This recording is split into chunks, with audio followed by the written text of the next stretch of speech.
right, and we are live. This is Brandon Helwig of UCFsports.com, and it's my esteemed privilege tonight to be joined by four members, former UCF players, four members of the 2014 Fiesta Bowl team that beat Baylor on January 1 in Glendale, Arizona. I guess we'll kind of go around the horn a little bit. We got Chris Martin, who was a right tackle at UCF, and you were there about 10 years. Like, you feel like you had a decade-long career at UCF. That was actually your last game, so that was kind of we'll talk more about that as the night goes on, but that was your final game as a UCF Knight. Then down below Chris, we got Joey Grant, starting center on that team. What's up, Joey? What is going on? Was not there 10 years, but my body says otherwise. And that was your first year, right? First year starting at center? Was that your second year, actually? Second year, right, at center, right? I started a couple games at defensive tackle, but obviously they moved me to center, so they didn't think too highly of the performance on that side of the ball. So, Yeah, and then we got TP, Terrance Plummer, the Fiesta Bowl MVP. What's up, TP? Yeah, man. Nothing much, man. Happy to be on with my dogs and talk about the legendary 2013-2014 season. Legendary. Yeah, and you and Blake got to get that hardware, get that trophy. You still got that trophy, or Mom has that, or who has that right now? Who has that today? Mom had it for a few years, but then when I went playing ball, I was like, I need that back in the crib. But yeah, ever since I got it back, I'm back playing, so it must be good luck, man. Yeah, that's awesome. That's awesome. So, yeah, let's just kind of, I guess, well, first off, let's just kind of talk about 2013, that season building up to everything, because all you guys obviously were on the team in 2012. I mean, it was a solid year. I think you guys felt like you probably should have won the conference championship, but unfortunately, like, you had to go to Tulsa, and it's continued since you guys left. UCF and games at Tulsa do not mix. And there was a game, I think. Let's not say the T word. We're not going to dwell on that. But I'm setting the stage. Setting the stage. You guys, went to Tulsa. You win that game. You host the conference championship. You lose it. That means you got to go back to Tulsa like 2 weeks later. And I still don't know what happened in that game. Like, there was a fair catch, and they blew the whistle, and whatever it happened. I mean, I still don't know what happened because Tulsa home cooking, man. They knew UCF was leaving Conference USA, I think. But yeah, so going into 2013, I mean, there were so many iconic moments and big games. I mean, if you guys can remember maybe that summer before the season, I was obviously second year. Blake had started the year before. A lot of you guys were kind of entrenched in starting roles. Like, what was the feeling like? I mean, I know you guys felt like you would contend, for a conference championship. That was also the first year in the American. What were you guys feeling, preseason or maybe early in that season? Do you guys kind of have any memories as far as that goes? Chris, lead us off, man. Yeah, come on, Chris. We were motivated. We were motivated just like early on when we kind of got like our jersey change and the first conference change, with everything changing like that. And having a season like we did before, kind of leaving stuff on the table, we really had a chip on our shoulder, and we had a lot of returning starters. And I think we had a lot of people stepping up that really filled the roles that we needed to make this team full. And I think we had a lot of confidence that we built early on, like a lot of team chemistry that started really early, not just the year before, but I mean, we had so many guys that have been there for a while. And going in, we were just so motivated for this season. We really didn't feel like anything could beat us, and we really had that mentality from day one, for being honest. I'd say probably from spring, probably from the moment the season ended the season before that, the moment it ended, we knew what was going to happen. What about you, Joey? What do you kind of remember about the build up to 2013?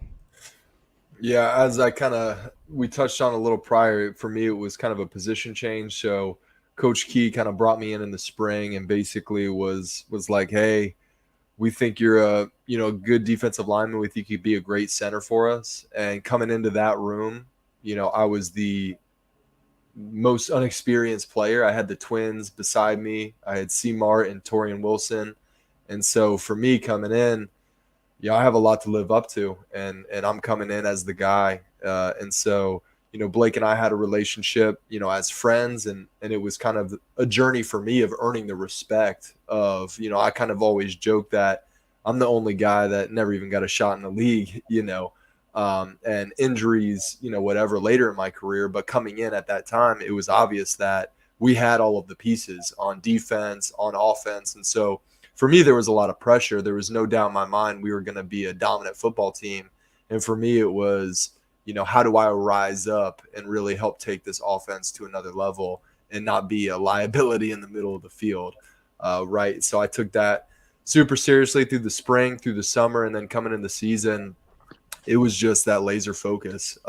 And, obviously we'll get into talking kind of to and through the season, but for me, that entire season kind of was a crucible, moment in an area of my life where you just learn how to win. You learn really kind of what that dog mentality and being in the trenches day in and day out, is really all about. And we earned every win. We earned every snap that we took. And, being at UCF at that time, it was a grind. And so for me, it was making sure that every time I stepped on that field, it was helping to raise up the guys around me. And we had high expectations, like Chris said. So, that was kind of, my mindset, and that was kind of the vibe for me going in. TP, I don't know about you. He was a leader kind of coming back and stepping up. But yeah, what Seymour said, what he touched on really meant something to me, because I remember the fact that, bro, we had a lot of players who was like sophomores and juniors, bro, and who had logged a lot of plays. You know what I'm saying? Like I had my freshman year behind Josh Lynham, somebody I respect to this day, who's coaching at Liberty University. And I learned a lot from him my freshman year, even though I felt like I should have been playing more, because when I did get to play, I was productive.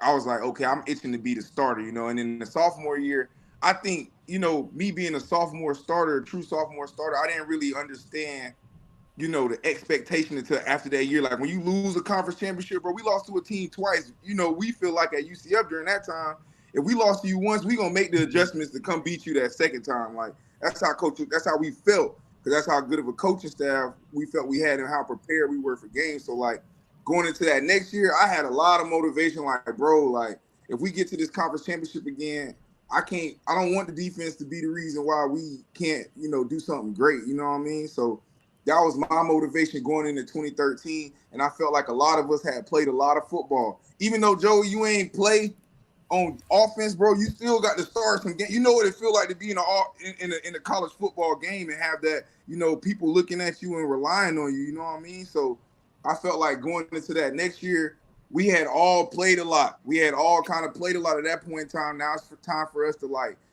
put it together. And bro, we did, bro. We put it together. So it's crazy to look back at 10 years later. Obviously, all those teams, you feel like you're going to contend for a conference championship. But what were the moments in the season where you really knew it? You knew that you were going to contend. You opened the year, I think Akron and FIU were blowout wins, and then in week 3, you go on the road to Penn State. And Penn State was kind of dealing with some sanctions. Maybe they weren't where they had been, but I mean that's still not an easy place to play. There's like 100,000 people in that stadium. That was a big one. I think it was final score 34-31. What do you guys kind of remember about that one? I think it was UCF's first win against a Big Ten team. Like, what do you remember about? Did that kind of make you believe that you could be a contender that year? Oh, no doubt. That I was actually a captain of that game. That was my game. That was the only game I got to be a captain of that year. And I remember they were doing the whiteout. Yeah, the whole stadium was doing their whiteout. They were loud. That was a loud freaking stadium. I remember we were coming out of the student section, you couldn't hear nothing. We're trying to do a silent count. It kind of takes away one of our advantages as an offense. And so it made it that just more difficult for us to play in that environment. But, man, it was pretty exhilarating. But, having some of us guys who were a little bit older, we had played at, like, Ohio State and some of these other places. Now we're really loud, too. And so, like TP was saying, we had that experience. We knew how to handle it. We had guys like Joey that were able to handle this offense, even in these modes when we couldn't talk. So it was not scary. I don't want to say it was scary. It wasn't intimidating, but we were prepared for it. It wasn't anything like that. We were ready for it. We knew what was coming, and we were ready for it. We really were.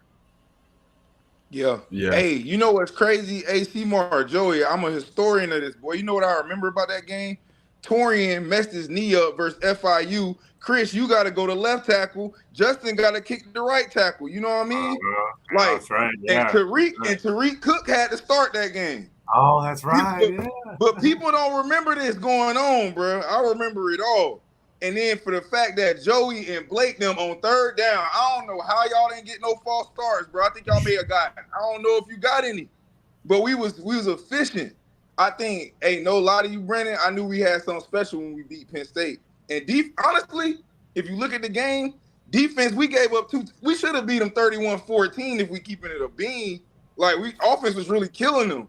But that was a big moment for our defense. In fact, that we had to, they had a chance to drive in. We made a stop, man. We got the ball back. Blake then run the clock out. Hey, it's history after that. But I remember that, like, we had to face adversity going into that game on our offensive side of the ball, and it ain't even look like it. We came out there on fire, man. That's a fun fact. I didn't realize that in the chat. Dolly said Penn State has not lost a non-conference game at home since that game. That's a pretty impressive stat right there. That's been 10 years.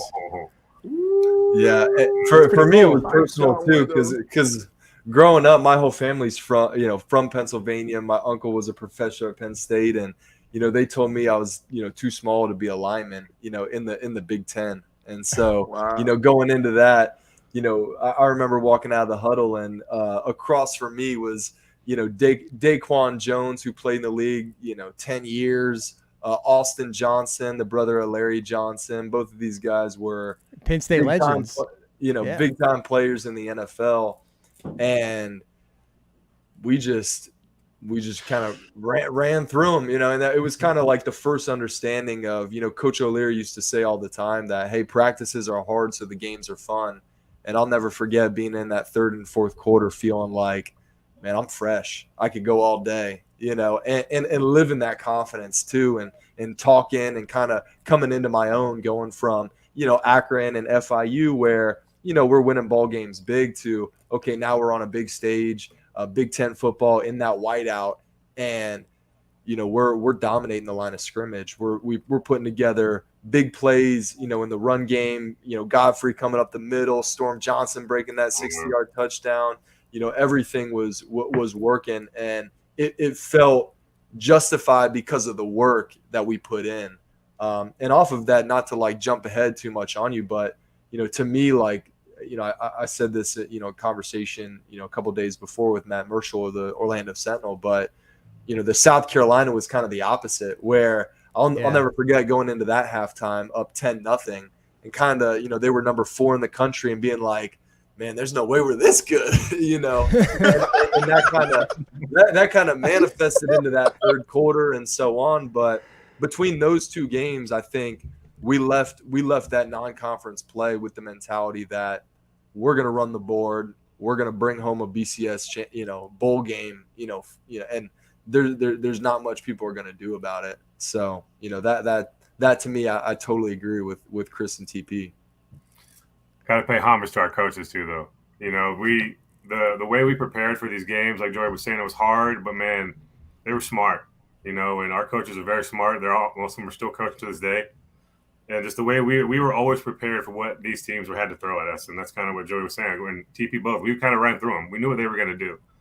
And it was just kind of like one of those execution things, and they would always do what we kind of planned for. And it was fun to be a part of that offense, Charlie Taft's offense, Coach Key. So it's a good time, man. And South Carolina, man. And Coach Taft. Well, I'm sure we'll talk a little bit more about Coach Taft in a few minutes when we talk about the Fiesta Bowl, because that was such a fantastic game plan. But that South Carolina game, Chris, was that when Clowney? Were you trying to block Clowney? Was that on your side or? So Clowney kind of rotated on both sides, but Torian actually came back after he got injured, like Joey was saying, for FIU. But he was such a dominant player, and we needed him on the field, and so he ended up coming back for that game for us, and fighting through. And so him and I, had to decide. So I did go against Clowney, but I didn't go against Clowney the whole game. Luckily. Right. I mean, he's a good player, and so, but he, I don't think he got a sack versus us, did he? No, South Carolina didn't. Louisville didn't. But people forget that next to Clowney was All-American Kelsey Quarles too, who was a big time. Dang, I forgot about him. Oh man. Yeah. Right. So the next week after South Carolina, which was a 28-25 loss, but I mean, that was a great atmosphere too. That was one of the only SEC teams that had visited the bounce house, and it was a hot day, but that was a fantastic atmosphere. The next week was Memphis, and for all the crazy games with Memphis through the years, might be the most memorable. I mean, what do you remember about that one? Because TP, you played it, you kind of sealed the win, but there was that sequence there late in the game where UCF is down, they score, stand back about killed the guy on that kick return. Drico picks up the ball, scores another time. It happened so fast, like I didn't even register what happened. Then before you know it, they're driving down the field. Memphis is going to tie the game, and TP, I think it was deflected. I forgot what happened, but you ended up with the ball in your hands. Clayton got butterfingers, and he just gave it right to me, man. That's it. I was blessed to be in the right spot. Coach O'Leary let me know that too the next week at practice. He said, Plummer, you're not that great. You're not that great. Those picks were Clayton's picks. I was like, yeah, you're right. Hey, trust me, Coach. I know, but we got up out of there. But yeah. But that was like there were so many games like that season where it seemed like if the ball bounces just another way, the outcome's different, and maybe you don't win the conference, you're not in the Fiesta Bowl. But that Memphis game, just to touch on it real quick, I don't know which one of you guys want to talk about it, who remembers the most. But what do you remember about that experience? You just kind of felt lucky that you left Memphis with a victory. Yeah, man, I scored that touchdown. What do you mean? Well, yes. I'm the one scoring that touchdown. Do you know how that ball fell? That ball fell in the right place for me that game. Yeah. You're right, bro. It was falling to the right place in a lot of spots. Dang, I forgot about that. I didn't say if I got a picture of that. I gotta see if I can. I remember I kind of like wiggled into the end zone with the ball at the bottom of that ball. I just remember. He reviewed it and everything. I remember 4th and 9, and basically going down the field to score before the stand back hit, before any of that happened, just to stay in the ball game. Late in the fourth quarter, and Blake hitting Brashard, I think, on a bang 8 or something over the middle where we were lucky to even convert that. But I also just remember the general sentiment. I know that the fans kind of think of it as the cardiac nights and all that stuff, but I just remember kind of being so calm, cool, and collected throughout that game and through all of the games where they wound up being a close game, but kind of getting in 3 and out, not necessarily performing or putting up numbers, but having just kind of a steady confidence that we're going to get the job done when it comes time. And, to me, the stand back hit and all of those things are just, to me, just amplify that feeling that, we put in the work, we're going to go out, and ultimately we're going to get the job done. But I remember that 4th and 9 was a little dicey. And then, I think it was a bang 8 to Brashard right across the middle. He caught it too. He caught it against his body. He had to jump up and grab it. I remember that. I think I remember being in on stand back hit on kickoff. Like somebody had got hurt, so coach threw me in. So I'm at R5. I'm running down. I'm thinking I'm about to make a tackle, and then next thing you know, it's like bang! I don't know what just happened. Go pick the ball up. I'm kind of, if you look at it, I'm kind of standing there like with my hands on my helmet, like what just happened. So I remember that about Memphis and. Like Joey was saying, like, I don't know how everybody else was feeling, but it felt like on the sideline, nobody thought we were gonna lose, and I think that kind of resonated for the rest of the year. We were gonna make it happen some way, somehow. We knew we needed it to happen, and it always kind of fell through. So. And then that you talk about never feeling you're gonna lose. I don't know how you guys felt at Louisville. I mean, obviously the build up to the game.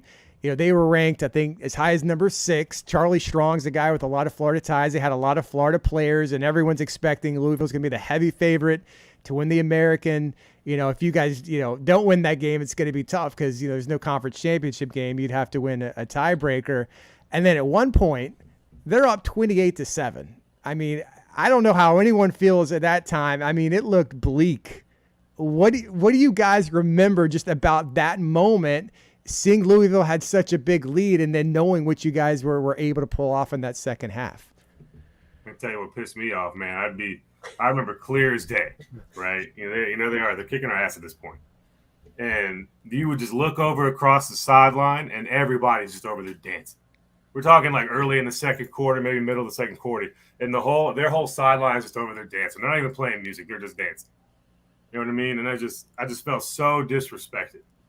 I felt just so disrespected. At that point, I was like, it doesn't even matter. Like, I'm going to go out there. I'm just going to I'm going to hit somebody. I was just so pissed off. I felt so disrespected. I just had to hit somebody. That's kind of what we did. We went out there, just kept hitting them in the teeth. But that was one of the main things I remember. Obviously, we had, that big drive and all those big things, the big fumbles and stuff that happened. But seeing them dance over there for no reason when I know the game wasn't over. And we had that mindset that if we had time, we could get it done. Just give us a little bit of time. We'll figure out a way to win this football game. You know what I mean? That's kind of how our mindset was. It didn't matter what the score was. If we had time, we could get close. We were going to win the football game. And we still had that mindset at that moment. When watching them dance like that, I think just lit a fire in everybody's ass. Like, all right.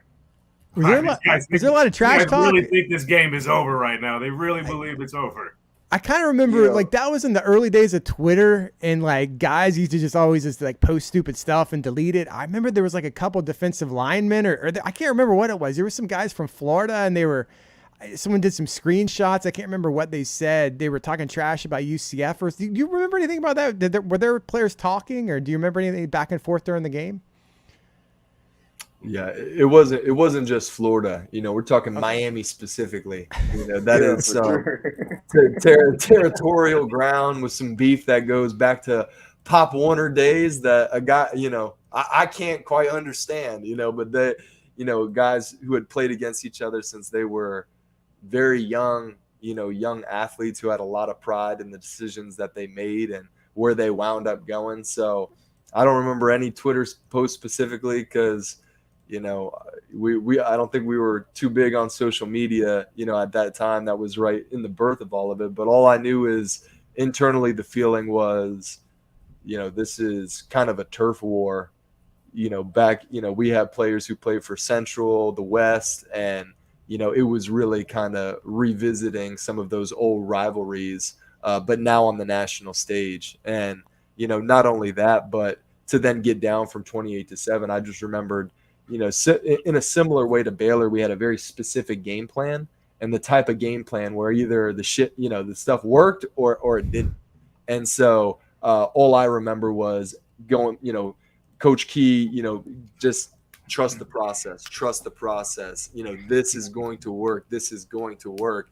And, sure enough, it did. And we never lost confidence. And, it was a very emotional game. And I remember, kind of honing some of my center skills to get people to jump off sides and whatnot that came in clutch kind of down the line. And that play for sure. In a 2-minute drive that Blake put together. We were talking mad shit. So I don't know if we've heard this, but so what did you do? What did you do exactly to? I can't give my secrets away, Brandon, but you're not playing anymore. But so centers, you hold the ball like this, okay, right? And so whenever it would be kind of a hard count or on two or something, I would rotate the ball a little under, so my fingertips were kind of under the ball. And I'm me and the umpire, we're close, we're compadres, we're buddies. So and what I would do is I'd maybe twitch my fingers a little bit, you know what I mean, under the ball, and works like a charm. I'll tell you, works like a charm. We had a lot of build up right to that moment too. We needed him to jump off sides, and we kind of running our mouths, run up to the field, and run up to the ball, move up a little quick. Everybody was talking their shit, get down in the stands. Everybody's get down there talking. Boom, got him. And I had a Mike linebacker, fire, bro. I had Mike linebacker 13 fly right over my back. Calling it out. Let's go. No, get down. And that's a big game for you. Were mentioning all the Miami connections, all the guys from Louisville, and it was Jeff Godfrey who caught the game-winning touchdown pass. That was a big moment for him, especially for a guy looking to make his mark. It didn't work out at quarterback for him, but he was, playing wide receiver, playing such a big role in the team. I mean, that had just been such a huge moment for Jeff. Yeah, absolutely. That was my roommate. Yeah, especially after coming back from 2012 and him, coming back, to the team, to our offense, and kind of welcoming him with open arms where, it was all love, and he stepped in that role and was immediately the leader that he is. But then for him to have that special moment and seal the deal, it was special. It's stuff like that doesn't happen anymore. A guy doesn't win the quarterback job or another guy wins it. He's in the portal. He's at another school. And it's just kind of the stories that are not going to be. I mean, you wish someone, if they do transfer, they have success wherever they go. But it's kind of crazy how college football has changed in the last 10 years. That's true. I didn't even think about it, that aspect. Yeah. What do you remember about that game, TP? I remember we did something about a year ago when UCF was playing in Louisville, and we talked a lot about that game. But what stands out about that memory of the Louisville win for you? Just did that really set you guys on the path, knowing that you could win the conference? I felt like, it was funny though, because we had went through like a little gauntlet those last 3 or 4 games. It felt like every game was just getting with more and more importance, and like, more and more weight to what we wanted to be able to do. So like us coming back from that 28-7, it was crazy because I mean, we just never stopped fighting. I know Chris said he saw the dudes dancing over there. Deasia Richardson, a kid who went to my high school and who I had kind of mentored and helped along to get to a Division I school. He played for Louisville at that time. He was redshirting. And I had a play where I pushed the running back out of bounds, and I had seen him. And he was like, and the score was 28-7. And he was like yelling like, bro, we finna turn up, the night is over. And like, I'm like, turn up? Bro, y'all tripping. Like, I got like upset. Like, what you mean? Like, we finna fight for this? And offense come down. And what people don't realize, man, like Joey was saying, it was a backyard brawl. Offense was, I seen so many hits that night. Speedy laid the linebacker out. Toots hit the safety, the big safety who ended up being the first Calvin Pryor. It was a lot of heads knocking around out there. We finally on defense settled down. We made 4 stops in a row. That's all we needed. We made 4 stops in a row. And offense scored every time after that. So it was like, they talk about complimentary football. We definitely played it at Louisville that night. We played complimentary football that night. Yeah, yep, and I mean, I would say that sack on Teddy Bridgewater where you slung him down and did the little kind of knee skid on the turf. I mean, you'd have to put that as at least a top 3 all-time iconic moment, in my opinion. Yeah, I'm not a fan. Hey Joey, I was so turned up, Joey. I don't even know where the knee slide came from. I just started doing it. I was just, I was turned.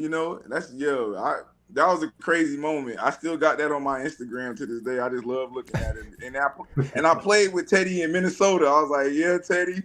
Yeah, he remembered me, so it was cool, man. There were so many crazy games that year. I think a few weeks later, you had to hold on against Houston, and then you go on the road at Temple in Lincoln Financial Field, and that game was just back and forth the entire way. That's when Matt Rule was coaching Temple, and that catch by J.J. Ward. There were so many other moments in that game, but that particular is just one of those iconic moments. What do you guys remember? I mean, Chris and Joey, you were on the field. Looked like Blake maybe overthrew him, and we know what kind of catches JJ could make, because he'd made amazing catches his entire career. What was your vantage point? I guess we'll start with you, Chris. And could you believe it when you saw maybe the replay on the video board that he really did bring it in? I remember this one like in detail, kind of like how TP remembers pretty much everything. I remember this one specifically because I remember looking, because I remember like kind of looking like, oh, he's throwing that ball, like just chucking it up. I was like, oh man, dang it. I saw JJ dive, and I couldn't see where I was. I couldn't see him catch the ball. So I was like, crap. But I could hear everybody kind of like start to scream and like kind of as they figured out he really did catch the ball. And so at first I didn't think he caught it. And we're being honest, like, oh crap. But then as everybody started cheering, I was like, oh shit, did he catch that? Like, obviously the replay and everybody started reacting. At that point I realized, but I didn't think he caught it. I thought it was so overthrown from me. For where I was there, I thought it was completely way too far overthrown. It was right where it needed to be, though. What about you, Joey? What do you remember about that play? I remember snapping it, and what I thought was clean protection, and then like Blake sometimes did, getting out of the pocket, kind of, just seeing what was gonna happen, just it was kind of, the ultimate creative play, really that I think defined. There's just something about playmakers, whether it's Blake or JJ or again, really that whole team, where in a moment that you need, the term is playmakers make big plays, in the biggest situations. And so I just remember him rolling out. I remember him throwing it and thinking, dang, he overthrew him. And then when the reaction was what it was, it was kind of hard to believe. And honestly, I didn't even really see the catch, or I don't think could fully appreciate it, even until kind of the end of the game. Because honestly, I know that kind of felt like it was like the capper of the game, but I remember then having to drive back down the field, and Blake hit Speedy on, I think, like a 50 or 60-yard touchdown, and he got tripped up, and Moff hit that game-winning field goal. So it was all such a rush that, JJ and Blake were both my roommates. So, I definitely got to relive it, after that. But it was like one of the plays of the year. He went out to the ESPY Awards in LA. I think he was up for like play of the year. Yeah. I think he got the Sports Science Award for strongest fingertips in human history or something like that. Yeah, what was it about JJ Wharton though? Like, Chris, Joe, you were roommates with JJ. I mean, he was such an outstanding receiver, and always astounded me that he was like a walk-on. He was initially going to be a walk-on at UCF. He wasn't really heavily recruited, and this guy could play. I mean, he was from Miami too. Like, tell us about like what kind of baller was JJ back in the day? He's a dog, man. I mean, not just and not just a great wide receiver, but one of the best athletes I ever seen. I think if you would ask Blake or anybody, he played in the league quite a while, and I think JJ kind of tops the list of just athletes that you play with and people that you would want to be in the trenches with, in those situations, because it's just a different level of competition. And for me, again, like JJ, but everybody on that team, I kind of mentioned like Central and Northwestern, there was just a different level of competitive spirit that growing up in Orlando, Florida, I wasn't as privy to, but just people who were built different, and JJ was absolutely one of those people. And again, in the biggest situations or when the moment called for it, just the competitive spirit and the competitive nature rose everybody up. And so he was that type of guy, and the hands kind of speak for themselves in terms of what those were. But yeah, incredible player. Absolutely incredible hands, man. Yeah, man. I was watching him on the jugs machine, even just horsing around. Yeah, dude was just for fun, just doing things that people just shouldn't be able to do. I think JJ made practice catches crazy. Like we talking about this catch was by far one of the greatest catches I've ever seen. But I used to see him do stuff in practice. You'd be like, God, dog, this dude is special. You know what I mean? Mm-hmm. But my perspective, I'm gonna give my perspective on the JJ and Blake catch. Okay. I always remember it because we was having a lot of close games that year. So the South Carolina game, I used to try to go watch the offense for a little bit, like live action, not on the Jumbotron, when we got done making our defensive adjustments. And that was the one game we lost. After that game, I was like, you know what? I'm just gonna sit here on the chairs and give the ultimate confidence. Like, you know what? I'm gonna chill until we got to kick off. I'm gonna rest my legs. I'm gonna watch it through the TV. But so we just gave up a touchdown. So I'm getting my ear chewed off. You know what I mean? But then we got to make adjustments. Then they're gone. Their offense is pushing the ball. So I'm watching on the Jumbotron, and I'm watching Blake. He scrambles to his left. I'm really like, I'm just kind of watching the play. And then I see him like turn his body and like chuck it. I'm like, who is he throwing to? Who's down there? And then of course you watching the jumbo, it slowly starts panning to JJ, and then JJ grab it, and then we just lose it on the sideline, man. Just jumping everywhere, going crazy. I didn't know if it was a catch or not, but it looked like he caught it. So I was going crazy. Like, man, JJ just did something I ain't never seen before. So that was my perspective of it. And then, like Joey said, we made a stop. They came back. Speedy right down the middle. And then Moffitt kicked that game winner, and we got up out of Temple. Got up out of there, just like we got up out of there. You know what I mean? We had to get up out of there, man. Had to throw him on the shoulder. A week later, I remember that. Sean Moffitt, he was like riding on the O-line shoulders. Yeah, it's kind of an iconic picture. Your shoulders, yeah. So a week later, you guys played Rutgers. They were off to the Big Ten the next year, but you guys won that game pretty handily. The only thing I remember about that game was Will Standback trucking the guy. I just kind of just running over a guy, that poor kid from Rutgers.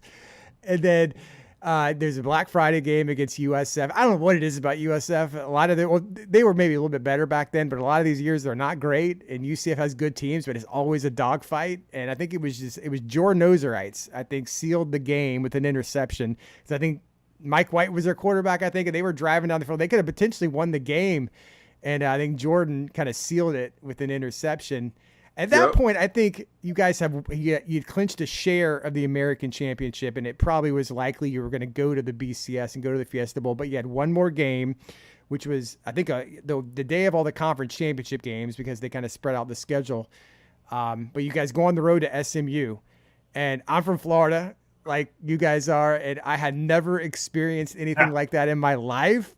I probably took risks that I didn't even know were risks. I'm driving hours in the ice and just kind of slipping and sliding and stuff. That was such a crazy kind of way to end the regular season. It was like an ice bowl. I think it was 20 or 25 degrees, but you guys wanted to finish the conference schedule with a perfect. What do you remember about that experience in Dallas? I can tell you first of all that O'Leary so you couldn't wear extra stuff with O'Leary, right? You had to wear what everybody else was wearing, right? So, all of us Florida boys over there, like Joey was saying, I thought it was like 10 degrees. When they have all the snow piled up on the sidelines, it's freezing, right? And O'Leary was like, none of that extra stuff. And so the only thing we were allowed to have was like an Under Armour. And so we had everybody, we were like Vaselining up in the locker room. We were like putting warmers everywhere we could. We were absolutely freezing. And what made it worse is on the sideline, O'Leary almost thought it was like a weakness, right, to be cold. It was almost a weakness, So it was like, it shows weakness, man. You know what I mean? And so even on the sideline, we weren't allowed to have like big, massive heaters that you would think you would give a bunch of Florida boys in a freezing cold stadium. So I remember our heaters were like these long, tubes that had like the circles that were probably like this size. And we had guys like, you know what I mean? And my hands hurt so bad because it was so cold, and having to use them in that stadium, it just was not fun. But we knew like that was a game. I think we like switched the whole game plan because we were just so cold we couldn't do anything. I think we just switched to fastball. We were like, screw it. Like we can't do anything. Blake called all the plays in the second half, and we shockingly ran 12 passes in a row. And I remember turning around and like literally yelling at him. And I'm like, their defensive line isn't set. Maybe we should run the ball once, with the offensive lineman that averages 6 yards a carry. I don't know, Maybe we don't try to throw the ball down the field when the football is made of ice right now, But I'm pretty sure they turned off the heaters. I think O'Leary was like, "You're soft." It makes you weak. And turned them off, and we had to just go out there and seal the deal, and once again get on back to Orlando. Get on back to Orlando, man. That was the key. My family. Yeah. My wife's family actually came to that game, and I just remember them driving out there. Like Brandon was saying, it took them like 3 hours, and they're only like, I think in all actuality 10 minutes from the stadium. So it was crazy that it was crazy. Look at Sean. Look at Sean. Look at that, bro.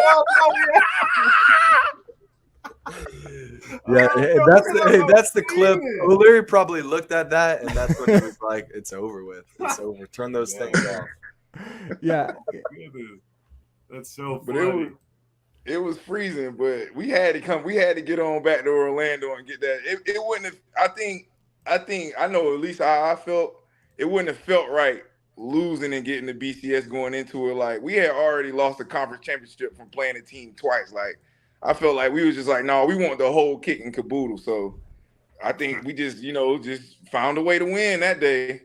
Look at that, man. We found a way to win. And nobody came to that game. It was so cold.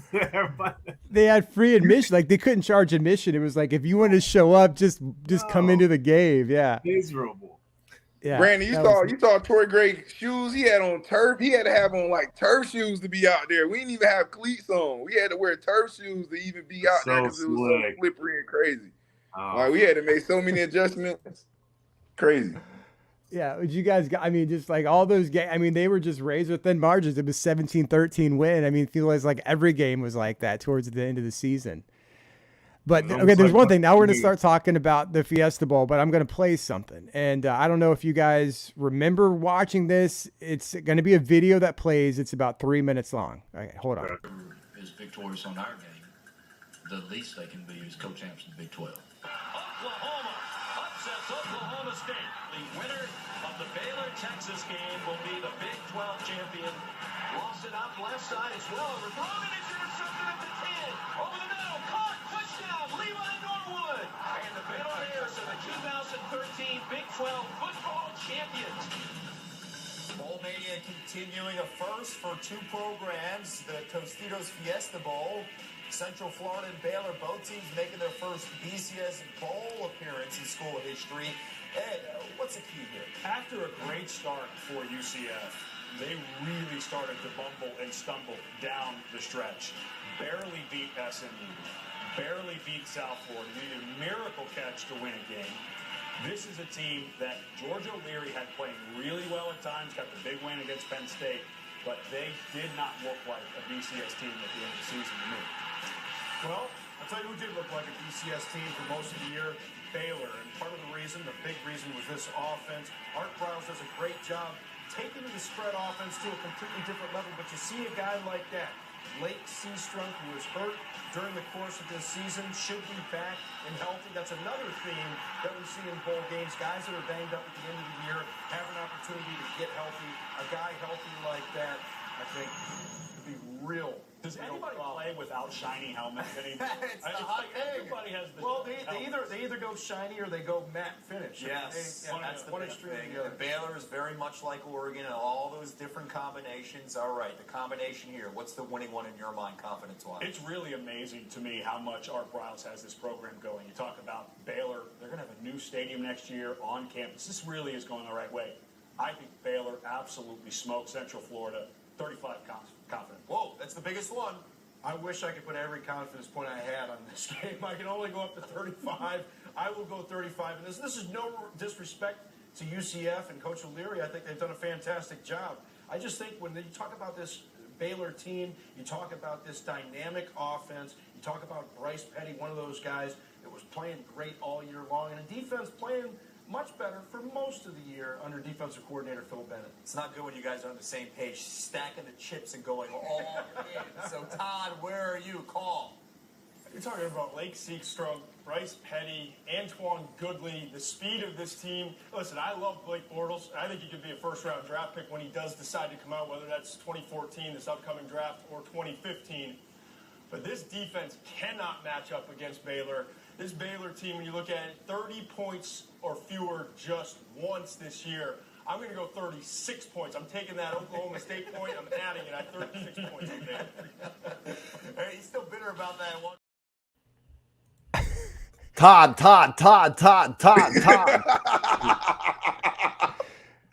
Wrong, bub. Do you guys remember that? That was a big thing amongst UCF fans. That was called the Bowl Mania preview show on ESPN, and obviously, no one was giving UCF any chance whatsoever to even hang with Baylor. Do you remember that particular show? Did the guys watch that or talk about that? All the confidence points in Baylor. Hey, Everybody so I'm gonna always tell you, yeah, everybody. Let me tell you mine, Chris. So it wasn't that one. The one I saw was the one with Mark May and Lou Holtz. And Mark May, the arrogance in which he talked about us just really got under my skin. He said, "Man, Baylor gonna put up 60 on them.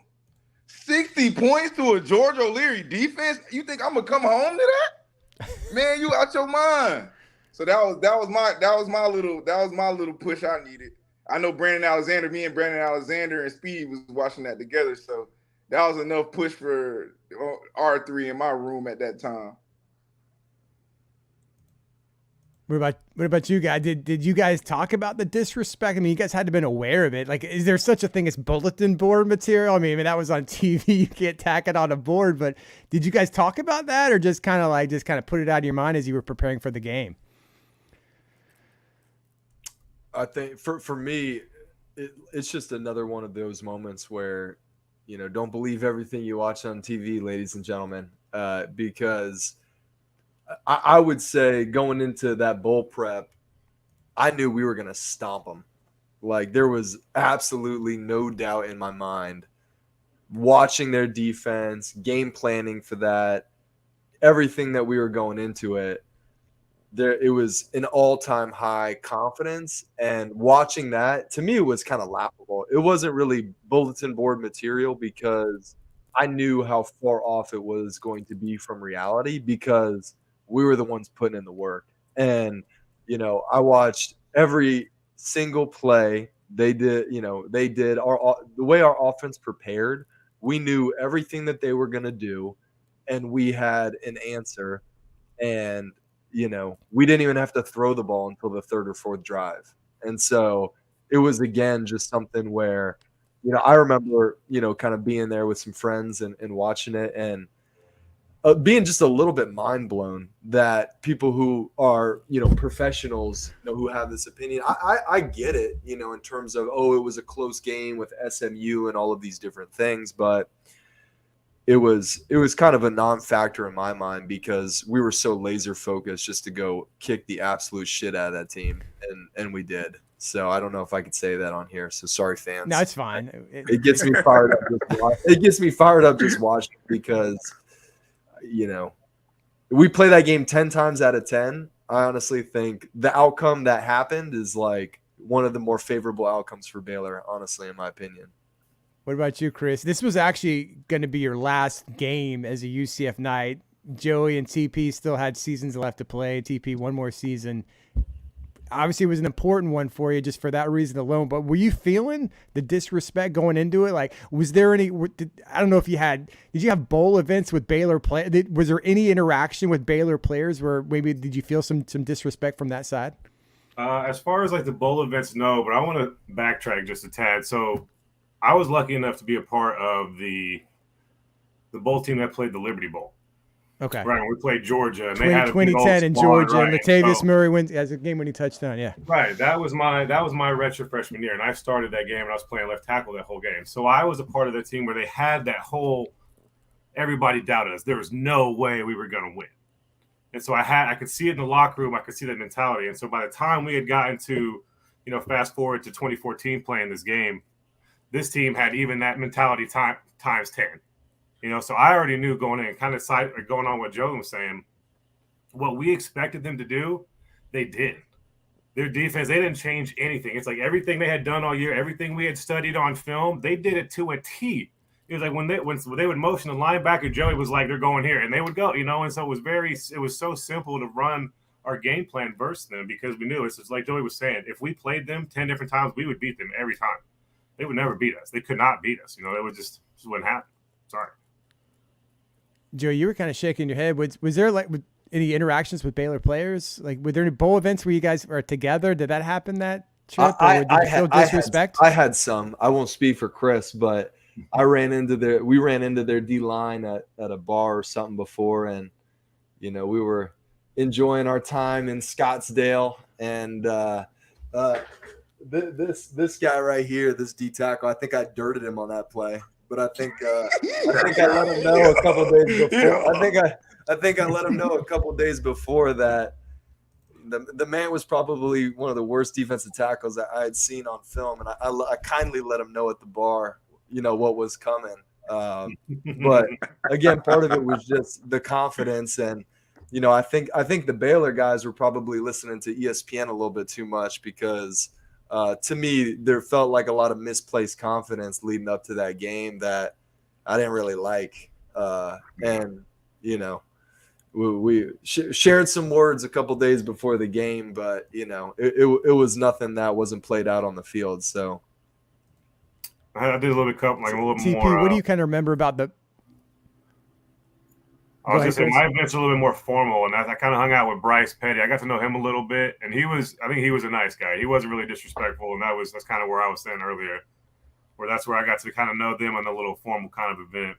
But I don't have nothing bad to say about that, man. At least Bryce, at least. Yeah, you guys got up to a 14-0 lead pretty early on, and I feel like that was a game where Blake Bortles ran the ball more than what we were accustomed to seeing. Was that part of the game plan and something you thought you could exploit? And I know you guys mentioned Charlie Taff early in the show, rest in peace, was really, in my mind, should be a UCF Hall of Famer as an assistant coach. He really was one of the most impactful assistant coaches that UCF has ever had as quarterback coach and offensive coordinator, how he kind of revitalized the offense, to kind of, to get to that season. What do you kind of remember, Joey and Chris, about Charlie Taff and his game plan and what he thought they could exploit? Yeah, for me, if we kind of want to get tactical a little bit, talking about what we did, but it was kind of a compounding effort leading up to it. So Louisville would do a lot of blitzing and kind of misdirection with their line, kind of leading up throughout the season in terms of different things that we established and principles as a line that kind of led up until Baylor, where defenses that aren't very good fundamentally. So, at UCF, we were kind of a hat in a hat fundamental defense, kind of bend, don't break. A lot of these defenses were more gamey, meaning their defensive lines were slant and angling. They were trying to do a lot of different things where, we just need to be right in a couple places to really displace them. And so what you're referencing with Blake specifically was, basically zone read concepts that we were running and attacking basically to counter their slants or their angles. And, the speedy kind of the screens as well. Basically, there were options for zone reads or Blake to pull it or to be able to kind of whip it out out on the perimeter and really just kind of take advantage of where they were over leveraged. And so, Blake had shown his ability to kind of run and be a weapon. But this is where we kind of put it all together, I would say, where, kind of what I was referencing before, they just kind of had there was no ability to answer because we knew which way they were slanting and angling. We knew which way they were going. We knew how we wanted to kind of cut through the defense. And, not just was it 14-0, but look at the play-by-play. And those were 100% run plays that we ran to go up, 14 points in the first two drives. So that was kind of, really exactly what happened. The only thing we messed up was I jumped off sides the very first play of the game. Basically, the only thing we messed up. So I'll get your shine time, baby. You got to get your shine time. That's the only way as a lineman get our screen time. Offsides, 5-5. Hey, sorry. Whoops. Hey, whoops. What did it mean, though, in TP? We're going to talk about stopping their offense here in a minute. Obviously, we're not going to leave you out because you guys played maybe the biggest role in shutting Baylor down. But just being in that stage and knowing what it meant to the such a young program at UCF. Chris, you were part of that 2010 team, and that was the very first bowl win in school history. I mean, you guys went through a lot of Chris, you may have been, I don't know if you were a visiting recruit, but you remember when the bounce house was brand new, like you were a recruit back then. So you guys experienced a lot and were kind of the building blocks for really why UCF is in the Big 12 today. Did you soak in the moment? Did you kind of recognize at the time, like what a big stage that was? And what you guys were ultimately able to accomplish? I think we were so goal driven on winning, and that it was kind of like you win football games, everything else falls into place. Yeah. And so we were just solely focused on winning, and finally when that final bell rang, I think I kind of fell down on the field for a bit, you know what I mean? And just kind of like you were saying, kind of took in the moment. But up until that point, that was all any of us could ever think about. We just wanted to win. And that was what we thought about from day one until the end. Yeah. Well, Terrance, tell me about that defensive game plan, because I think that was a game. Was that the game when the defensive coordinator, Fleming, he had left? Coach Fleming, yep. Coach Fleming, he was going to be the head coach at Rhode Island, and he had left, and he wasn't part of the team anymore. I think Tyson Summers was the interim defensive coordinator. He got the permanent job the next year, but Coach O'Leary kind of took over the defense because that's obviously his pedigree as a defensive coordinator. What do you remember in the preparation? I feel like I think UCF Sports Info made a comment in the chat that said, O'Leary seemed pretty confident in the game plan that they were going to be able to shut down Baylor's offense. What do you remember about the game plan and getting ready for the game? Hey, I had read that comment earlier, and it's crazy that he said that because he was confident. Coach was so confident, man. He came in there and he kind of explained to us, listen, the way this offense worked, they rely on big plays, man. They rely on taking chunks out you, and they move quick. They move fast, you know what I mean? So he was explaining to us, listen, you guys got to just stop this run. They can't have any huge runs. And then we got to play we have to play with coverage over the top, so we weren't letting anything get deep. You know, we had Clayton and BA back there really roaming deep, you know, playing that cover 2 hash, and Jacoby and Jordan was taking everything underneath, and we kind of had to drop as linebackers because they didn't really drop their back out. You know, we didn't really have to worry about them, so we could take away those little lanes in the middle. You know, most offenses try to work in the middle of the field, which they were trying to use the middle of the field and stretch us deep. So coach came up with a great game plan. We only came in there with 4 calls. We had 4 calls that entire game, and they were color coded. You know, blue was cover 3. I think black was our overstorm defense. We had a yellow call for like a 3x1, and then we had our traditional cover 6. So, you know, coach really had a great game plan. And we just executed that night. You know, we gave up plays and we gave up touchdowns, but at the percent, but based off of the other teams they had played up until that season, nobody was able to negate their big plays, and we were able to do that night. And we created some turnovers out there. You know, we got Brandon Alexander got an interception, and I think we got a fumble recovery or something like that. So I can't remember exactly what happened, but we created some turnovers. We stopped the flow of their offense, and offense was rolling that night, man. Offense was rolling that night. So, you know, and it was tight at times. It was 21-20. You know, it was 28-27. But, you know, as a defense, we're like, you know, they're having to fight for everything. They're not just scoring quick on us. And, you know, we gave up some touchdowns, but that game plan really worked to perfection, and we executed that night. So that way we could, you know, get that bowl championship, man. What do you guys kind of remember about the conclusion of the game? Did it hit you? I mean, obviously you won, and in the moment, did it feel real at the time? Is it a blur? Because that was such a huge achievement. Like, what do you remember about the aftermath, maybe directly after TP? I imagine someone's running over to you and saying, hey, we need you on the stage. Like, everything's happening so fast. You're happy you won. And next thing you know, they're putting your trophy in your hands. Like, what do you kind of remember about the aftermath as soon as the game ended? Yeah, that was crazy. I was so, you know, I'm actually turning up on the field because we had given up a score at the end actually, but I'm turned up because I see it's a minute 20 left. We got our hands team about to run out on the field. JJ grabbed the ball, and I'm over there hugging Coach Summers and everything like that. And then I forget who grabbed me, but they're like, hey man, we need you. You got the defensive MVP. So like I was like, dang, I can't even turn up with my boys. I gotta go back here, and I didn't even know how I got it. Really, to be honest, I'm like, Clayton got 14 tackles. Brandon got 13 tackles, 1 interception. Thomas got 2 sacks. So it was just like crazy. And they bring me to the back where Blake and Coach O'Leary at. And of course, Blake just cool as a cucumber, man. He just chilling, you know. You know, we back there. I'm like, dang, I'm up here. I'm like, I'm cheesing. I can't believe it. You know what I mean? And they brought us on there, and you know, I seen all my teammates down there, and they was just you know, supporting, and, you know, we all just happy. And I remember that moment. But the one thing I could say that I feel like, you know, I said something that was really profound that day was when the lady asked me about, you know, what do people think about, you know, UCF now? I'm like, they know who we are now. Like, this is like the beginning. Like, this is who we are. Like, I think I said that in the speech, and I really mean that, because now look at us. We in the Big 12. We done did major things. So that was like that moment right there was the culmination of that season, but the beginning of what UCF was going to be. So, yeah, man, that's what I remember about that. It was a crazy time, man. Good times. Remember, there were a lot of UCF fans there. Yeah, and I mean, it was loud. It was loud for UCF in that stadium, and that was a real comforting feeling, knowing that we had so much support. You know, even being all the way out in Arizona. I remember even that last drive, it was just so surreal that it finally, like TV was saying, just all had come, everything we had worked for.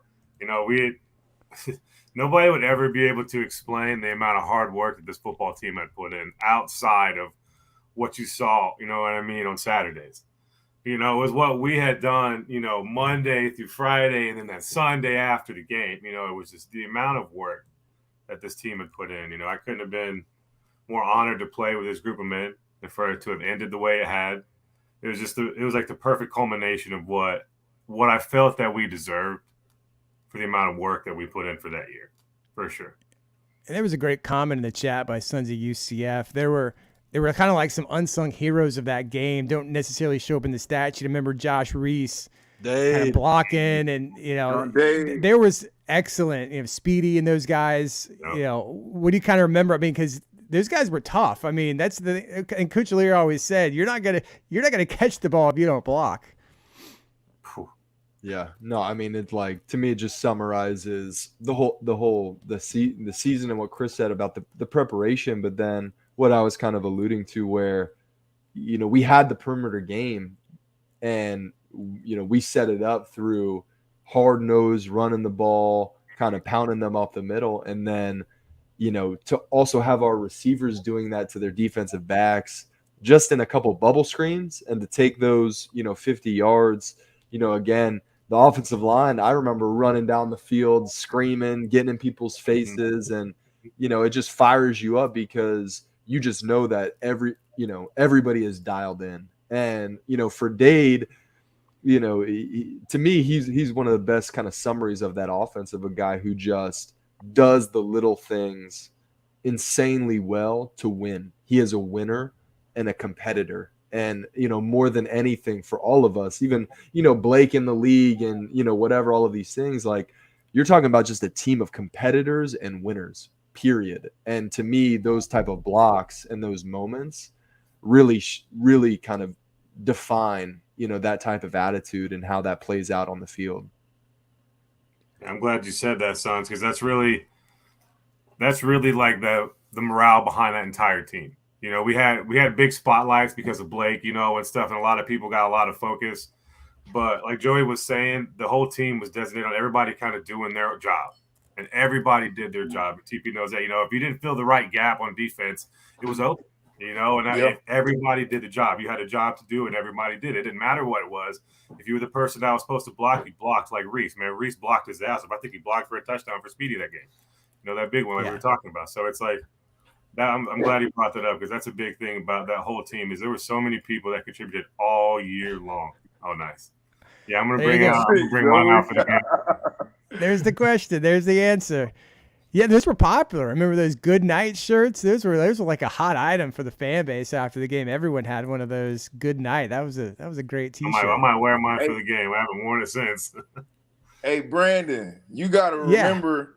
I got to talk about Dade, because of the fact that, man, listen, Dade was we all played with him. Probably would have started at a lot of schools. Great receiver, right? Dade. You're talking about Reese. You're talking about Josh Reese. Yes, Josh Reese. I'm sorry. I got y'all. I know. You're calling him by his nickname. Like, okay, follow along. You're talking about Josh Reese. Okay. Let me put my tie on right quick. Josh Reese, man. If you look at Reese during that year, he made Penn State game, took that screen to the house, right? Then you go to Louisville game on that great drive, makes like so many catches. Then his biggest moment of the year is blocking 2 of them, and he's legendary for it. And we had so many guys who filled in, right? Standback versus Houston got us on the board when Storm had some fumble issues. Like, guys who, that weren't really the hero guys were making plays. Like Joey and like Chris was saying, man, we was a team of competitors, and I think we really loved each other, man. I think we really had real deal love for each other.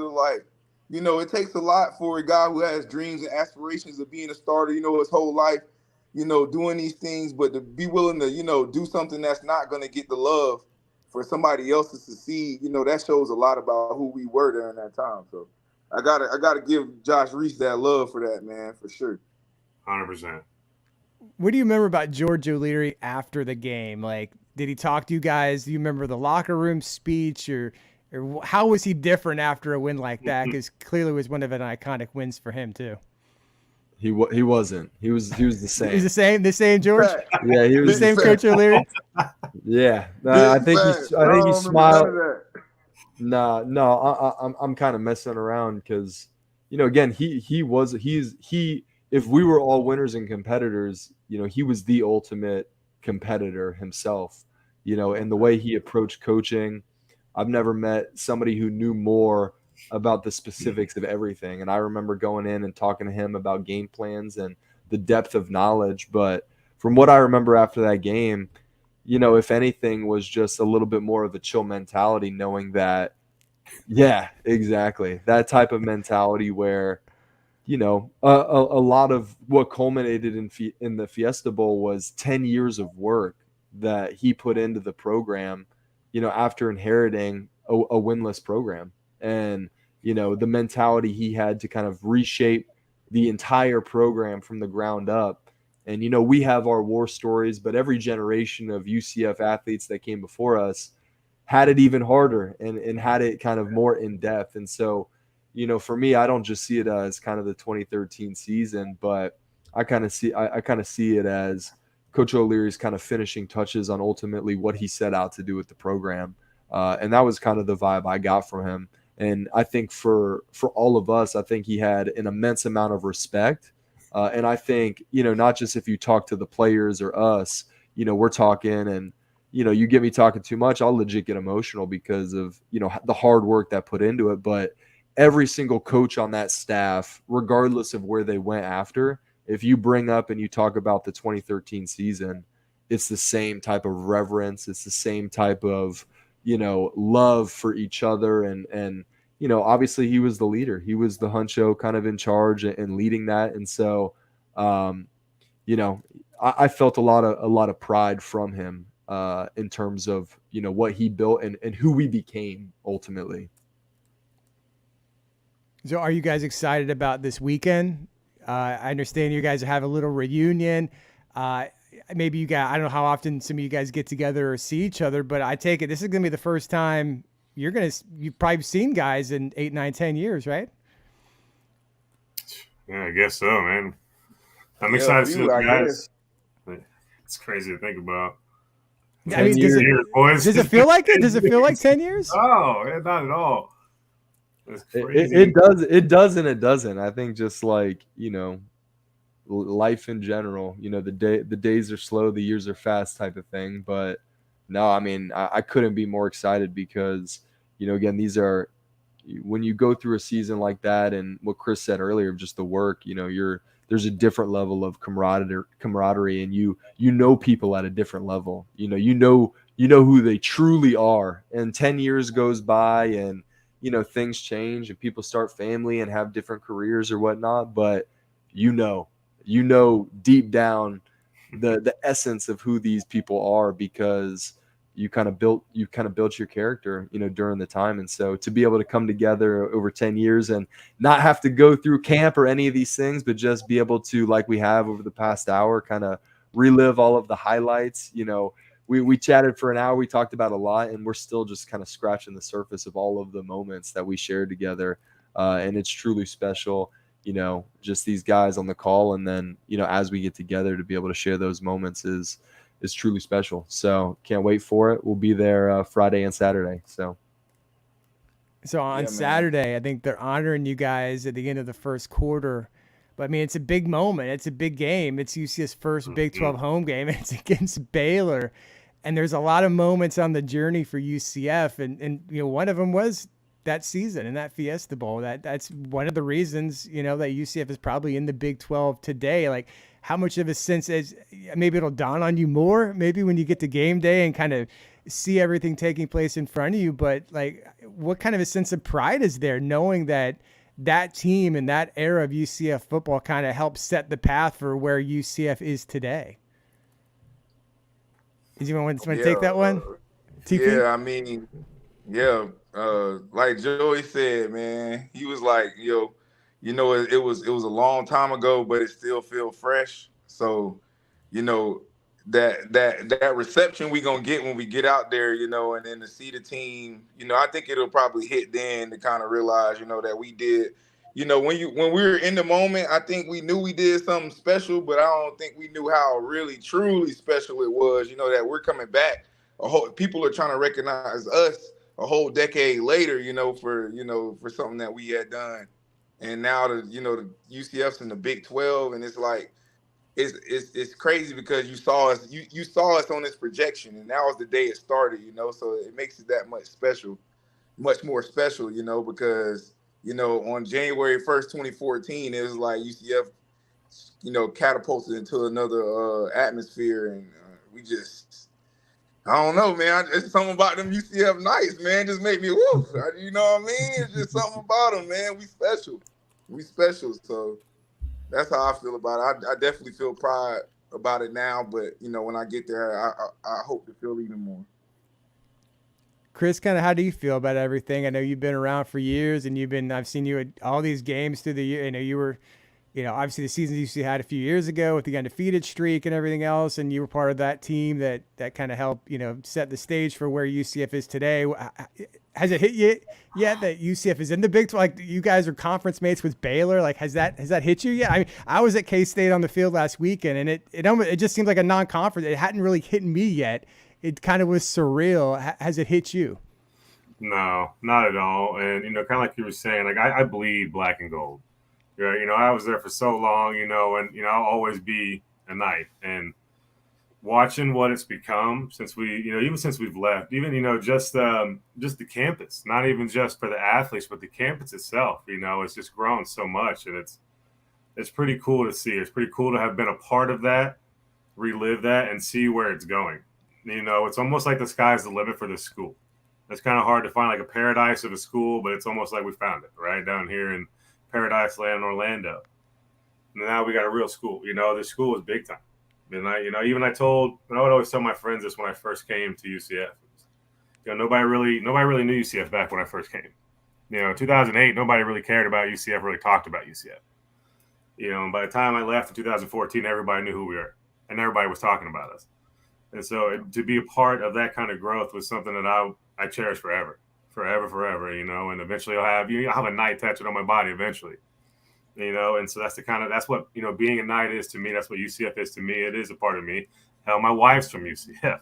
My wife plays soccer from UCF. Yeah. My kids are UCF kids, and so that I bleed black and gold. I'm glad to be a part of something that was pretty special at that school. My wife a Knight too, bro. Mm-hmm. Mine too. Hell yeah, that's right. And she was a basketball player, right? Man, you got the AC man. What you mean you ain't got hold on, man. You gotta get that, bro. I'm working on it. Late October. All right, baby. Oh, you want to see? I got a Knight tatted on. Yeah, see? Exactly. I'm just dark, y'all. But it say raised by the grind underneath it. They say raised by the grind underneath it because it was a grind being a UCF Knight. But boy, that grind turned me into who I am today, and I'm so forever grateful for it. Forever grateful for GOL for that, man, because he was really prepping me for life, prepping us for life, and I know that a lot of people, didn't have a coach who demanded that type of respect and that type of accountability and all that he encompassed, and at times when I was in college, I can tell y'all I pretty much hated Coach O'Leary at times, but the thing is though, is that like after we that was like when Joey said he had a calmness after that Fiesta Bowl game, I kind of understood exactly who he was at that point in time. You know what I mean? And my relationship with Coach O'Leary took off tremendously after that. I knew what he expected of me, and I knew what he demanded of me. And I saw that if I listen to him and I do what he says, this could be the outcome, and that's just, that hard work and dedication and that grind since then has propelled me to places, continuously, and I still hold on to it. So that raised by the grind, man, I'm appreciative of that. Chris and Joey, do you have a favorite Coach O'Leary memory? Is there anything that, I'm sure there's dozens of them that come to mind, but is there something that you can share? How much time you got, buddy? Well, you got one, or you got something you want to share? Is there something that kind of stands out, a Coach O'Leary memory? I just want to honor Dolly in the chat, who's saying that 2013 versus 2017, we run them out of the 100%. Stadium, 100%. 2017, KZ, love you to death, brother. You got. And they all know it. They all know it. They be hitting me in group chats with all that, talking about this, that, and the third. I'm like, bro, we had Storm Johnson and Will Stanback in the best offensive line in history, dog. Y'all was small compared to some teams we played that year. We was gonna tote that thing on you. You know what I mean? So, Their offense was amazing, though. I do admit that. We'd have had our work cut out for us, but our offense would have. Well, I want to touch on two things real quick, and then Brandon, I'll hit the Coach O'Leary memory. But I think to what Chris said about the sky's the limit, and what TP said about kind of where it's been, like I truly think of, Alabama had their Bear Bryant moments in the 20s or the 30s or whatever, however long ago that was, and to me, I kind of view it as like, the 2013 and those type of seasons was our version of that. And just for fans out there to get really excited about the future of where this thing could go, like we won a Fiesta Bowl, but you've seen over the last 10 years, like we are truly just getting started. And so, part of the reason I think it's so important is it was only 10 years ago, but it was such a different culture. And Brandon, you alluded to it with the transfer portal. And, my hope in honoring that is, how can we help instill that same mentality into, this year's Knights and continue that kind of cultural thread where, it feels like Alabama has sustained that for 75 years and is a part of who they are. And kind of, I used to joke with Coach O'Leary, who, tried to give us Alabama-like tradition, when we were a program that became Division I, 10 years before. And it's like, Coach, we got to embrace who we are, and we got to embrace kind of this unique program that we're building. And I feel like, we've done that. And, a favorite Coach O'Leary moment, to me is just kind of what TP said is really kind of the moments now that I think back in reverence, because, I can appreciate and I can place Coach O'Leary and what he meant to me in the context of my life. And I have nothing but the utmost kind of thanks to him and the expectations that he set for people, for staff, of what great looks like. And, through that, he was about business, man. I remember one of my favorite moments is kind of Justin McCray joking around before the Fiesta Bowl, asking, who's the funniest, or I was joking around interviewing, asking who's the funniest player, and Justin saying, oh, it's Joey Grant or whatever. And Coach O'Leary being like, yeah, he might be, but I just hope he plays well, and those type of, and I kind of looked at the camera guy, I was like, let's get out of here, but it was those type of moments where Coach was about that action. He was about business, and everything was a business trip. Everything was a business mentality, and sustaining that. And the man was 70 something odd years old and still had that type of intensity. It's just one of the most unique individuals you could ever be around, or hope to be around, or have impact your life. What about you, Chris? Spent a lot of years with the man. And as we all know, and as many, many people know, he wasn't the nicest guy, right? All the time. Right? I mean, he really was. Look at, he's telling Luke Adams, you had a great play right there, Luke. That's probably what he's saying. He's probably giving a compliment right there. He's giving a compliment. But to that extreme, he also had the opposite side. And so that's probably what I remember and what I cherished about O'Leary, and what I was fortunate enough to experience early on, was that, on the field, in front of everybody else, he had this iron fist kind of demeanor. That's who he was. That's how he ran things, which I was okay with. That's what I was used to. But behind closed doors, he was much more personal, and he was almost a different person. And so, and I always respected that about him. So I always kind of had that mentality with him. I always knew that who he had to be on the field wasn't exactly who he was all the time. And so he knew what he needed to do to make sure that everybody got their job done the way it needed to get done. But when you got personal with him, when there was time to get personal, he would. And I appreciated it about him. So I had that relationship, of that kind of fire and ice relationship with him. And it worked. Him and I definitely had some words. I wasn't always exactly the best behaved guy around. So, we worked through it, and, I respect the man very, very highly, and had, like they were saying, a huge impact on my life and the way I do things to this day. Awesome stuff, guys. We'll go through a few questions in the chat before wrapping up. Someone asked, who had the best GOL impression? What player on the team back then had the best O'Leary impression? Joey got it. Joe was good. Said was good.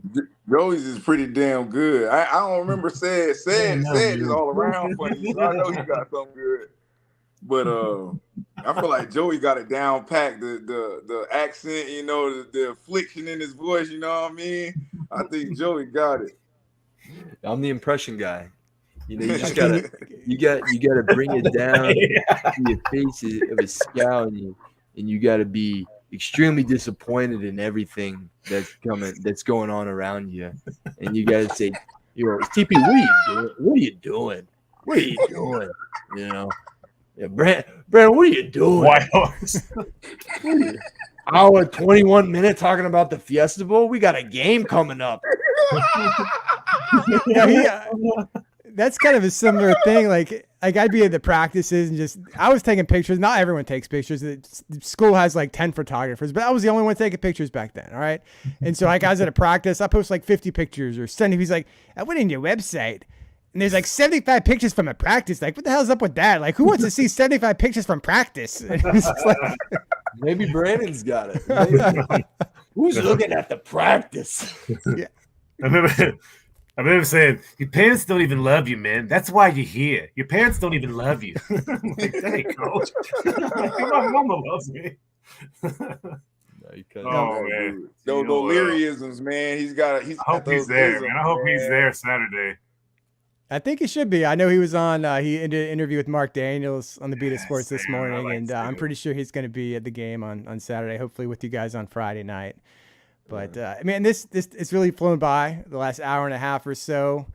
You guys just were such an impactful part of such an impactful team that just meant so much to UCF, and I hope you feel appreciated. I know you do, but I want to turn the tables on you, Brandon. You've been covering UCF sports, longer than all of us combined have been a part of the program or thinking about it. What does the 2013 year mean to you? Like, where does it lie, and how do you think about it in the arc of, your time with UCF covering it, all the way up through today?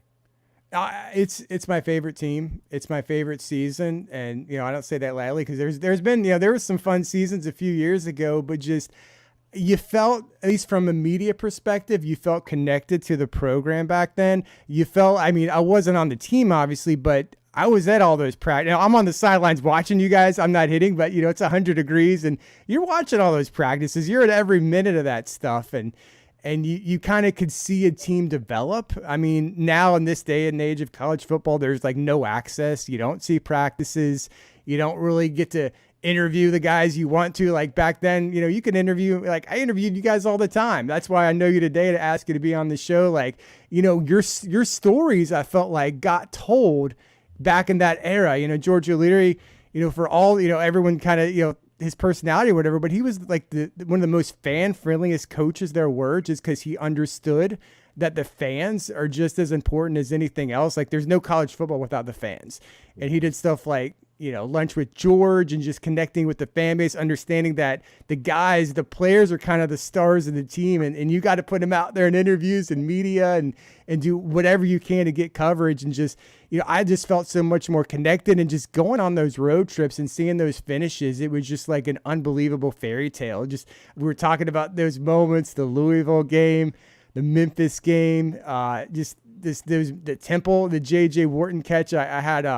I actually took the picture, like I think the only picture of that catch, and it was just kind of dumb luck. I'm not a professional photographer. Man. I was just learning, how to do photography. I took the picture. So that was kind of a neat moment. And then everyone's hitting me up, like, oh, we want to use your picture in the newspapers and all that stuff. And I'm in the Lincoln Financial Field press box trying to figure out, okay, I got to email the file to these people. And that was kind of crazy, but just that whole week in Glendale and Arizona, and just, because as someone who's followed the program and since I really was a kid, it was just always about, dreaming of UCF being on that big stage. Just, when I started following UCF when I was in high school, they were, an independent, just getting started in 1A. They're playing, Eastern Michigan and Youngstown State and all these Eastern Illinois and stuff. And it was all about that journey and just, going through the different conferences, just finally getting to that point and being in a BCS game. To me, it mattered the outcome, but just the fact that UCF got to that point just kind of felt like a major victory. And just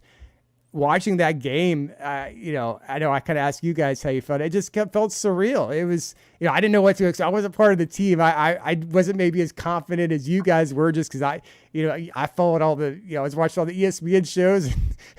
I don't think many fans really felt super confident. I mean, I think everyone knew UCF would have a chance, but I felt like you guys dominated. I know the score ended up being a 10-point margin. It felt like it should have been another score in there. I felt like you guys controlled the game from start to finish, but that was just such a fun season, and there's such great personality. I'm talking to three of them right now. Such great personalities on that team. I appreciate you, Joey. You kind of turned the tables and asking me the question, but I really felt like that was a special year, and a lot of it because of you guys, particularly just what great personalities and how great you were to me that year.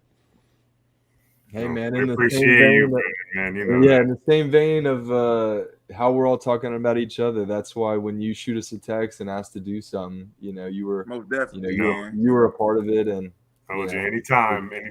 anytime, man. So what you've done for the program and the community that you've built, and really the trust amongst fans and players alike is a testament. So Rivals is lucky to have you, and you're probably kind of the last great defense of whatever media company pops up that, you know, Shannon Terry's going to start next. You know, what you've built is the true kind of differentiator. So appreciate you, man. So thanks for having us. I appreciate that, Joey. When It's you do been it fun. special. It's been fun. Yeah, I always Brandon, enjoy used to talking drop to you the nice guys. Picks off for your boy, man. Yeah, Used to man, drop nice picks off for your That's boy, just man. I had special. Like, some it means a lot to all of I had us. some Facebook killers, man, because of you, man. I Yeah. appreciate you, be with. Yeah.